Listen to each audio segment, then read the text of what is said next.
The next game he coaches will be in the NBA Finals. Michael Malone, head coach of the Western Conference champion Denver Nuggets, joins us now. And Michael, Kobe said years ago the job's not finished, so I get that there's 4 more wins. But at this stage, what level of satisfaction do you personally allow yourself? Well, I learned a long time ago from my father, who was a lifelong coach, high school, college, NBA, that you have to enjoy the moments. You have to enjoy the journey, and you have to enjoy the people you're on that journey with. So we're not satisfied, Scott. Our goal back in September was to win a championship, and that's still in front of us. But if you're not enjoying the moment, then I don't know why you do this.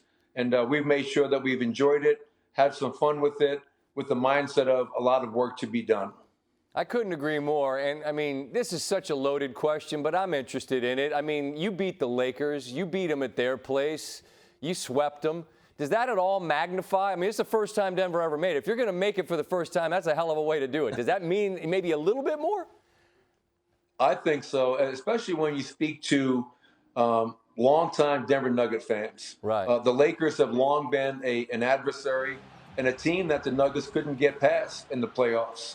So to get our first sweep in playoff history and also to win the first Western Conference championship and make our first finals appearance, all that makes it that much more worthwhile. All right, so you got a 2-time reigning MVP in Nikola Jokic, who, as we know, is sublime. Thanks for the name check, by the way. I appreciate that. You got it. You got a couple of really talented guys in Porter Jr. and Murray who are getting healthier, right? You got a great group. You got depth. So you got a good team. But, Michael, when did you really begin to get a sense that the ceiling might look like what we see it is? I go back to December, and there was a date. We beat Portland on December 8th on the road, and Jamal Murray hit a game winner to get that win. I think that gave Jamal Murray the confidence of coming back from that ACL injury, Scott, and realizing, you know what, I can get back to that level of play once again. Mm-hmm. And from that point in time, we took over first place in the Western Conference shortly thereafter, held on to it through the regular season. From that point in time, we've sustained it, to our guys' credit.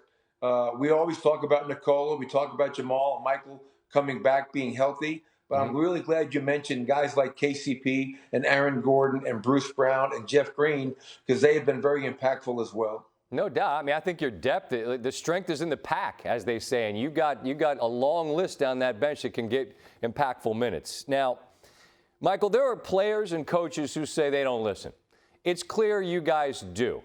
And I wonder how you weigh dismissing the chatter that frankly couldn't mean less versus taking it and using it as the very useful fuel that it clearly can be. How do you balance that?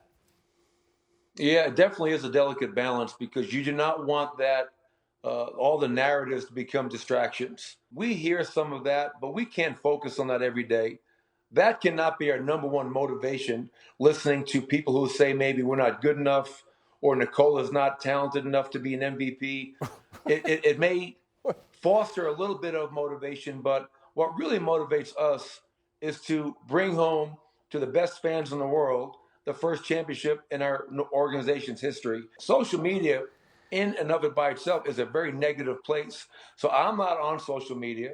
I don't read a lot of different things that people are saying, because if you do that, you're setting yourself up to walk out of that door every morning in a miserable, negative mindset. Right. And I'm not going to allow that to happen. Good. So we hear some of the national narratives sometimes. I think it did get to Nikola a little bit this year with all the MVP chatter, but we've all risen above it. And, at some point in time, it's about us taking advantage of the opportunity and concentrating on the task at hand, no matter what anybody is saying, because we believe in ourselves, and more importantly, Scott, we believe in our collective group. I've done a poor job with the interview because I'm asking the most important question last. Do you have to win the finals for the Jokic brothers to pick you up and chuck you around like a pizza again?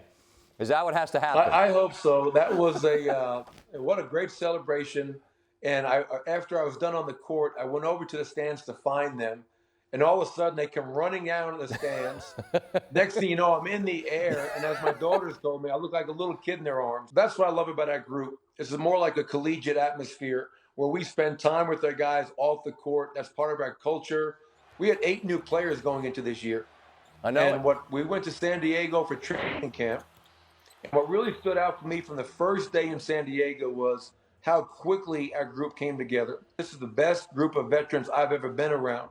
Guys like DeAndre Jordan, guys like Ish Smith, Jeff Green, Kentavious Caldwell-Pope, they've all checked their egos at the door and bought in. And the leadership that I get from our veterans and their voices has been very impactful for our group and a young team, because they were a big part of making sure we came together as a group early on in the season, and that has helped us get to this point. I know you got a week to kill, but I've taken up way too much of your time this evening, Michael. It's great to catch up again. Maybe we'll catch up somewhere during the midst of the finals, but I salute your success and appreciate your time. Scott, always great being on with you, and appreciate it. Look forward to talking to you soon. Thanks for watching ESPN on YouTube. For live streaming sports and premium content, subscribe to ESPN+.